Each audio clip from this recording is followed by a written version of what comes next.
오늘 본문에 있는 내용은 다윗이 아기스의 부름을 받아서 사울과의 전쟁에 참여할 계획으로 그들과 함께 무리에 합류했지만 주변 도시 국가들이 방백들이 다윗을 배척합니다.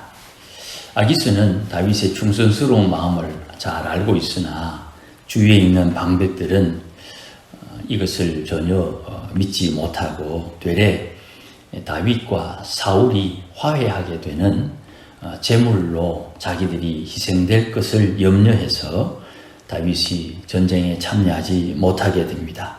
그리고 이제 다음날 시글락으로 돌아가게 되는데 오늘 보면 1절에 그 거리가 3일 길이었다 그렇게 말을 합니다. 이번 블레셋과 사울의 전쟁은 아주 대대적인 전쟁인 것 같습니다. 또 하나님께서 다윗을 이 전쟁에서 배제하려고 하는 어떤 의도가 있는 것 같은 생각도 듭니다. 가령 이런 거예요. 이해하기 쉽게 예를 드는 겁니다.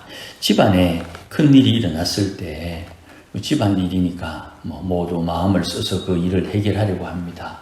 거기에 또 개인적인 일도 큰일이 생기게 되면 2중, 3중으로 여러 가지 어려움을 겪을 수 있지요. 그런 상황에서 어느 일이 더 중요하냐 이런 질문과 비슷합니다. 교회에 큰일이 일어났을 때 교회는 중직자들에 의해서 교회의 일이 수습되겠지요. 그런데 중직자들 중에 장로님들 중에 개인적으로도 어떤 어려운 일이 생겼을 때 어느 일을 더 서둘러 수습할 것이냐 이런 질문인 거예요. 2중, 3중 어렵지요. 마음고생 이루 말로 다 할 수 없을 겁니다. 다윗이 지금 아기스의 부름을 받아 전쟁에 참여하려고 하는데 여기에는 지난주 말씀드렸던 것처럼 아기스의 꼼수가 있어요. 자기의 충성도도 시험하고 동족끼리 전쟁에 참여시켜서 다시는 동족들에게 돌아갈 수 없는 이런 치명적인 허물을 만들려고 하는 아기스의 꼼수가 있어요. 그런데 하나님께서는 여기에 간섭을 하는 겁니다. 하나님께서 개입하셔서 하나님의 은혜를 확실히 다윗에게 보여주게 되는 것입니다. 그러니 이런 중차대한 일이 2중, 3중으로 겹쳤을 때 하나라도 이렇게 순차적으로 일어나면 이 일 수습하고 좀 바쁘지만 또 다음 일을 수습하면 되겠지만 이 두 개, 세 개가 겹쳐서 일어나니까 참 마음고생이 많지요. 그래서 매사에 내 인생을 적절하게 관리할 수 있는 지혜가 필요합니다. 어떤 상황이 동시에 일어나더라도 그 일을 내가 감당할 수 있는 만큼의 일을 내가 조절할 수 있어야 된다는 거예요. 나는 모든 것을 다 할 수 있다. 다 할 수 있지요. 그런데 사람은 동시에 한 곳에, 두 곳에, 세 곳에 이렇게 머물 수가 없잖아요. 은행 일을 보는 중이면 또 업사무소의 일을 동시에 볼 수가 없고 순차적으로 일을 처리해야 되는 것이지요. 그러니 누군가의 도움을 좀 받을 수 있는 상황이라면 좀 맡겨두고 더 급한 것, 더 중요한 일부터 처리해 나가는 지혜가 있어야 되고 또 동시에 어떤 일이 생기더라도 그것을 감당할 수 있는 역량, 감당할 수 있는 지혜가 우리에게 있어야 되고 그것을 기준으로 내가 감당할 일을 맡아야 되는 것이지요. 지금 다윗은 아기스의 일 이것이 있었지만 정작 중요한 것은 시글락의 일이 크게 터지는 겁니다. 그 3일 길 돌아오는 중에 그 3일 전에 이 아말렉이 시글락을 침략해서 이 성을 불태우고 사람들과 재물들을 쓸고 갔습니다. 이 일이 얼마나 충격되었는지 백성들이 다윗을 돌로 쳐 죽이려고 했다 하는 말씀이 6절에 있습니다. 그러니 이들에게 엄청난 충격이 되었고 또 자기 스스로 감당할 수 없는 그런 일들이 생긴 것 같아요. 이런 상황에서 다윗이 다급한 가운데, 다른 말로 당황스러운 가운데 그의 하나님 여호와를 힘입어 용기를 내었다, 그렇게 말씀을 해요. 나중에 알고 봤더니 죽은 사람 한 명도 없습니다. 젊은이나 늙은이나 다 사로잡아 갔고 또 저들의 시글락을 점령해서 전리품을 챙겨갔습니다. 이런 가운데 이 사람들이 생각할 때, 다윗과 그 일행들이 생각할 때 하나님께서 어찌해서 이런 일을 우리에게 겪게 하시는가, 그런 질문이 자연스럽게 생기겠지요. 지금 시글락의 여인들은 갑작스러운 환난과 고난을 겪고 있습니다. 약탈당하고 포로로 잡혀갑니다. 남자들이 있을 때에는 평안했고 안전했고 자유로웠습니다. 그런데 지금 갑작스럽게 아말렉의 침략을 받아 상황이 아주 곤란하고 어려운 형편에 처해졌습니다. 그러니 그 여인들을 생각할 때 이 사람들이 우리가 여기 있었다면 이런 어려움을 겪지 않았을 텐데, 우리가 거기에 가지 않았다면 이런 후회 아닌 후회도 하고 있었겠지요. 그래서 이 백성들이 사라지고 없는 모습을 보고 이 다윗과 600명은 얼마나 놀라고 당황했든지 기력이 없도록 울었다, 그렇게 말씀을 하고 있어요. 이건 역시 개인적인 감정의 문제니까 조금 더운 사람도 있고 덜운 사람도 있고 또 어떻게 해결할까 또 생각하는 사람도 있겠지요. 우리에게 일어나는 모든 일이 하나님의 손에 달려 있음을 우리는 인정합니다. 하나님을 왕으로, 예수님을 주님으로 모시자, 그렇게 제가 누누이 부탁을 드립니다. 하나님이 내 인생의 왕이다, 하나님이 내 인생의 주인이다 하는 고백은 거룩하신 하나님을 제대로 경험하고 아는 데 초점이 있습니다. 거룩하신 하나님, 창조, 섭리, 심판의 하나님, 전지전능하신, 그리고 어디에나 계신 하나님을 말씀한다고 제가 말씀을 드렸지요. 하나님께서 우리 인생을 다스리시면서 무언가 하시고자 하는 일이 있는 거예요. 피조세계의 모든 피조물을 사용하면서 나를 변화시키려는 그 의도, 예수님을 믿어 하나님의 생명을 받았듯이 내 마음에 변화를 허락하셔서 내 마음을 변화시켜서 하늘의 상급을 받을 만한 큰 그릇을 만들려는 의도가 있어요. 그러니 우리 인생길에 겪는 모든 일들은 내 마음 그릇을 크게 만드는 하나님의 역사라는 것을 잊으면 안 돼요. 그 큰 그릇을 어떤 방법으로 만듭니까? 옛사람의 악한 성품을 내 마음에서 뽑아내고 제거하고 파멸하는 거예요. 그리고 새 사람의 새 성품을 내 마음에 심고 건축하고 건설하는 것입니다. 옛 성품에 제거하는 것은 회개요. 마음밭 중에 길가밭을 기경해서 흙을 부드럽게 부수는 것이고, 자갈밭에서 자갈을 골라내는 것이고, 잡초와 가시떨기 밭을 불사질러서 거기에 요즘 말로 흙을 소독하는 것이죠. 새 성품을 심는다는 것은 옥토에 말씀을 뿌리고 가꾸어서 100배, 60배, 30배 열매가 맺도록 손을 쓰는 것이다, 그렇게 표현할 수 있겠지요. 우리의 고서에 인간 만사 세옹지마 타산지석 반면교사라는 말이 있습니다. 상황이 어떻게 변할지 모릅니다.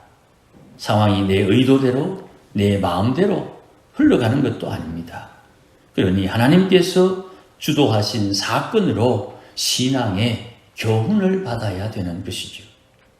매사에 여호와를 의지해서 용기를 얻는 지혜, 신앙, 믿음이 우리에게 갖추어져야 되는 것입니다. 그러니 오늘 본문의 다윗, 이가 갑작스럽게 당황스럽게 당한 이 일들을 통해서 하나님께서 이 사건을 통해 다윗에게 뭔가 하시고자 하는 일이 있음을 분명히 깨닫고 그가 이 문제를 해결해 갑니다. 오늘 보면 7절 이후에 다윗이 먼저 아비멜렉의 아들 아비아달에게 에봇을 가져오라 그럽니다. 이 에봇은 제사장이 조끼처럼 입고 하나님과 영감 중에 만나는 하나님께서 제공해 주신 옷입니다. 이 옷을 입고 하나님과 만나는 것입니다. 이 에봇을 제사장인 선지자인 다윗이 입고 하나님에게 묻습니다. 하나님, 내가 이 군대를 추격하면 따라잡을 수 있겠습니까? 하나님께서 그에게 말씀하시기를 쫓아가라. 반드시 따라잡고 도로 찾는다. 그렇게 말씀합니다. 여러분, 제사장이 입는 이 옷을 선지자가 입고 하나님과 영감 중에 대화를 합니다. 지금 우리 군대가 울 기력이 없는 그런 상황인데 그래도 추격하면 따라잡을 수 있겠습니까? 하나님께서 따라잡을 것이라고 말하고 덤으로 잃어버린 것을 도로 찾을 것이라고 말씀합니다. 그래서 600명이 추격을 시작합니다. 부솔 시내가에 와서 200명이 이 강을 건널 기력이 없어서 거기에 머물러 두고 400명이 이들을 추격합니다. 마침 이게 하나님의 은혜인지 들에서 병든 채로 버려진 애굽 사람을 만나고 그에게 아말렉의 정보를 얻습니다. 하나님께서 하나님이 인도하시는 대로 따르다 보면 나의 예상과 상관없는 내 예상에 전혀 고려되지 않는 상황들이 발생되게 됩니다. 어떤 사람이 실수를 하든 어떤 사람들이 정보를 알려주고 있든 나는 모르지만 저에게는 별로 대단한 정보도 아닌 이야기를 지나가다가 툭 던지든 이 사람이 왜 이 시기에 병이 들었고 이 사람이 왜 여기에 버려져 있냐 이 말입니다. 마침 병들게 된 이유가 뭐고 왜 거기에 이 사람이 버려져 있냐 이 말입니다. 이 사람의 정보 덕분에 다윗의 일행 400명은 아멜렉을 치고 승리를 거두게 됩니다. 그리고 잃어버린 사람 다 찾고 잃어버린 물건을 다 찾고 또 전리품을 겸하여 덤으로 얻게 됩니다. 하나님의 말씀을 가지고 주의 교훈을 얻어야 됩니다. 예수 믿는 성도들 구원받아서 구원받은 성도들에게 하나님께서 성령을 선물로 주셨습니다. 우리 성도들은 근본적으로 하나님의 말씀에 기초해서 신앙생활을 합니다.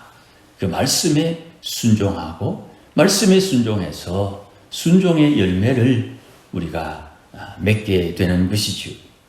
그리고 신앙이 자라면 선지자들이 성령의 영감으로 말씀을 기록한 것처럼 성령의 인도와 지시함을 받게 되는 것입니다.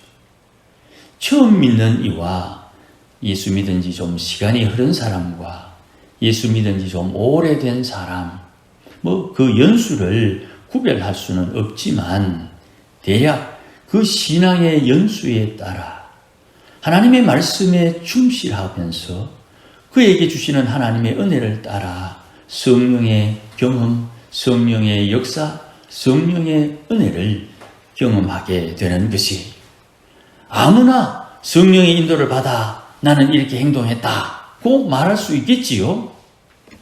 하나님의 이름 성령을 핑계삼아 자기 사리 사욕을 자기의 탐욕을 따르는 사람 하나님의 이름을 망령되이 일컫는 그 흠을 절대로 하나님께서 좌시하지 않습니다. 그분이 인생을 다스리시고 통치하시며 그분이 섭리하시고 심판하시는 거예요. 눈에 보이지 않고 확정할 수 없고 사람들이 이해하지 못하고 신비하니까 성령이 인도했다. 그렇게 말하는 것 용인될 수 없는 것처럼 보이지만 그런 말로 하나님의 이름을 망령되이 일컫고 하나님 핑계하여 그 뒤에 숨는 그 악함은 하나님께서 용납하지 않는 거예요. 그걸 모르니까 그렇게라도 위기를 모면하면 되겠지 어린 반푸른치도 없습니다. 하나님의 날성검은 조금의 영적인 질서를 벗어나도 그는 하나님 앞에 심판을 받습니다. 그것이 대수롭지 않게 생각되니까 그냥 대충 사는 것처럼 보이겠지만 선지자가 그것을 바로 깨닫지 못하면 그 미물인 당나귀도 보는데 영적인 선지자가 그걸 못 보는 거예요. 사람이 당나귀에게 책망을 받았다. 이게 얼마나 민망한 일입니까? 당나귀보다 못한 선지자. 그러니 성도는 성령의 인도함을 받는 방법을 배우고 깨우쳐야 하는 거예요. 이런저런 경험을 하면서 신앙이 자라고 믿음이 자라게 되겠지만 누군가 내 인생을 허비하지 않도록 가르치고 인도하며 돕는 손길이 있다면 이건 진짜 복이 되는 거예요. 이런 사람, 이런 분을 어떻게 만납니까? 내가 하나님 앞에 복을 받고 또 복을 받는 가운데 자연스럽게 그런 사람을 만나는 거예요. 어떤 분들은 구제를 많이 함으로 그런 분을 만나기도 하고 어떤 분들을 기도를 많이 하면서 그런 분들을 만나기도 하는 겁니다. 설사 또 그런 분을 만나도 내가 생각하고 내가 경험하고 내가 아는 범위에 밖에 있다면 그런 사람 또 배척하겠지요. 자연스럽게 그런 사람을 용납하고 그런 사람과 어울리면서 주고받는 하나님의 은혜가 우리에게 주어지는 거예요. 여러분, 사랑을 줄 수 없을 만큼 부요한 사람 세상에 없습니다. 말이 좀 거꾸로 됐네요. 사랑을 줄 수 없을 만큼 가난한 사람 세상에 없습니다.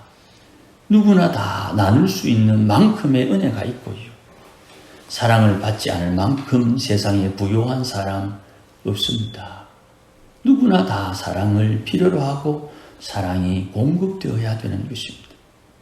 내게 조금밖에 없으나 나의 작은 것을 누군가에게 나누어 줄 때 받는 이에게 큰 은혜가 되게 하는 것은 하나님의 역사하심입니다. 내가 받을 수 밖에 없는 상황에서 적은 것이라고 주지만 그것이 내게 큰 위로가 될 수 있는 것, 하나님의 은혜요, 하나님의 역사하심입니다. 그러니 3일 동안 일어난 이 일을 해결하기 위해서 다윗은 하나님을 의지하여 용기를 얻었고, 용기를 얻은 다윗은 하나님과 대화하며 성령의 인도함을 따라 순종했고, 거기에 하나님의 돕는 손길이 있어서 병든 애굽 사람 만나고 그에게 받은 정보를 가지고 전쟁에서 승리하여 온전히 회복하고 덤으로 전리품을 챙기게 되었다는 것이에요. 우리는 신앙생활하며 이 아름다운 역사가 오늘도 우리 가운데 계속 반복적으로 일어나고 있음을 인정해야 되고, 이 역사를 내가 경험하면서 이 다윗처럼 내 인생 하나님께서 주인이시오, 내 인생 하나님이 다스린다는 것 마음에서 제거하지 말고 늘 고백해서 하나님의 은혜와 복을 누리는 우리 모두가 되기를 주의 이름으로 축복합니다. 기도하십시다. 주님 감사합니다. 때로는 오해하고 때로는 어긋나고 때로는 하나님 앞에 부족함이 드러날지라도 오늘도 하나님께서 기뻐하시며 약속하신 대로 주의 선한 뜻이 이루어지고 있으니 주님 앞에 온전함으로 주를 섬기는 믿음의 권속들이 되도록 역사하여 주옵소서.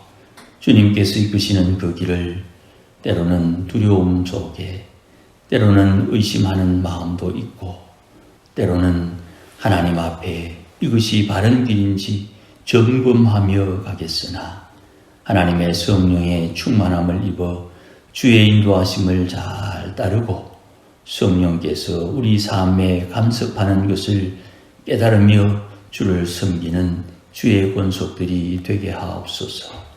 오늘보다는 내일 더 하나님을 사랑하고 내일보다는 그 다음 날 더더욱 하나님의 은혜 가운데 하나님의 뜻을 행하며 사는 믿음의 권속들로 세워주시기를 원합니다.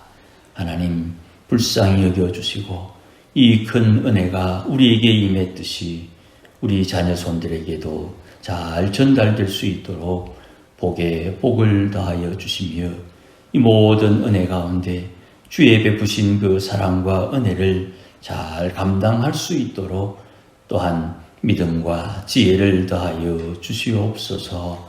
예수님의 이름으로 기도하옵나이다. 아멘. 이제는 우리 주 예수 그리스도의 크신 은혜와 하나님 아버지의 크신 사랑과 성령님의 충만하심과 인도하심과 복주심이 오늘도 우리 인생 주님 맡으소서 우리 인생길에 주님 기뻐하는 뜻을 이루고자 하실 때에 하나님 앞에 우리의 인생 맡겨서 옛사람의 악한 성품을 제거하고 새사람의 새 성품이 심겨져 하나님 기뻐하는 삶을 살고 주의 약속대로 하늘 상급 준비하기를 다짐하는 모든 믿음의 권속들 심령 위에 우리 교회 위에 이제로 영원토록 함께 계실지어다. 아멘.